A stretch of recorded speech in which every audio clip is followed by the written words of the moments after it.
And with that, I'll turn it over to my colleague, the ranking member, Senator Cruz. Thank you, Madam Chair. And Madam Chair, I also appreciate your delaying this markup an hour so that we could all attend that classified briefing. I think it was important, and members on both sides were very interested in doing so. Vetting a nominee to the Federal Communications Commission is a serious task. The FCC is an agency with vast power over how Americans communicate and what information they access. It is also an agency with a history of abusing vague statutory provisions to pursue partisan policy goals. We know enough from today's extreme left what happens when power is put in the wrong hands. It doesn't take much to imagine a partisan FCC going down a dark path of attempting to censor what we see, hear, read, and ultimately think. As such, our responsibility as senators is to make sure that an FCC nominee not only has the expertise to be an independent regulator, but also possesses good judgment and temperament. The nominee must be fair, ethical, and perhaps most importantly, honest. On all of these fronts, this nominee has failed to meet the standard. There is a reason why we are on our third nomination hearing for Ms. Sohn. Both during this process and in her previous positions, she has shown herself to be a partisan who lacks the impartiality and candor necessary to serve in a leadership position at a powerful independent regulatory agency. And she has repeatedly displayed bad judgment and questionable ethics. She has associated herself repeatedly with the most radical views on the far left. I want to break down each of these points, but first let's recap how we got here. In March of 2020, Ms. Sohn joined the board of a streaming service called Locast, despite knowing that it was embroiled in a lawsuit arising from the group's piracy of broadcast content. The following year, the White House began vetting her for a spot on the FCC. During the vetting process, a reasonable individual might have stepped aside from Locast, but Ms. Sohn did not. Despite being considered to regulate the very same companies that were suing her organization for stealing from them, Ms. Sohn remained on Locast's board. Then in the fall of 2021, a federal judge found that Locast had engaged in illegal behavior, ordered it to stop operating, and awarded statutory damages of $32 million to the broadcasters. On October 26, 2021, President Biden announced his intent to nominate Ms. Sohn. Just one day later, Ms. Sohn signed an agreement settling the lawsuit. Ms. Sohn then hid significant details about the settlement from this committee.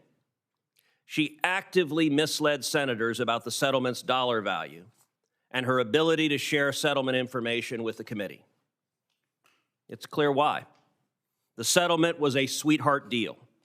The broadcasters drastically reduced her organization's penalty by 98%, literally 2 cents on the dollar, from $32 million to $700,000. It was already improper that she executed a settlement with the broadcasters at the very same time she was being nominated to the FCC. But to then cut a sweetheart deal with them and to be dishonest with it, with members of this committee, is disqualifying. A basic requirement for public officials is trustworthiness. And on that front, Ms. Sohn has failed. If Ms. Sohn's brazen theft of intellectual property, her lack of candor, and her conflicts of interest weren't disqualifying on their own, then her long record of poor judgment should seal her fate. Just this past year, while her nomination was pending, Ms. Sohn was making multiple financial donations to senators who were charged with voting on her confirmation. Had this been done by a Republican nominee, I have no doubt that my Democrat colleagues and their media allies would be apoplectic at this point. But sadly, this level of unseemliness is a pattern with Ms. Sohn. She has engaged in extreme vitriol against her political opponents repeatedly, and she has endorsed far-left radicals' character assassination attempts against numerous Republican and Democrat senators, indeed multiple senators sitting on this committee. She has deep ties to far-left organizations, engages repeatedly in partisan attacks and has also promoted anti-police views. For example, she retweeted and liked posts by Congresswoman Alexandria Ocasio-Cortez calling for defunding the police. And in July of 2020, during riots in Portland, Oregon, she retweeted a post attacking federal law enforcement officers as, quote, armed goons in riot gear with tear gas. It's no surprise that her nomination is opposed by multiple law enforcement groups, including the Fraternal Order of Police and the National Sheriff's Association. Ms. Sohn portrays herself as a defender of free speech, but she has a history of campaigning to censor conservatives.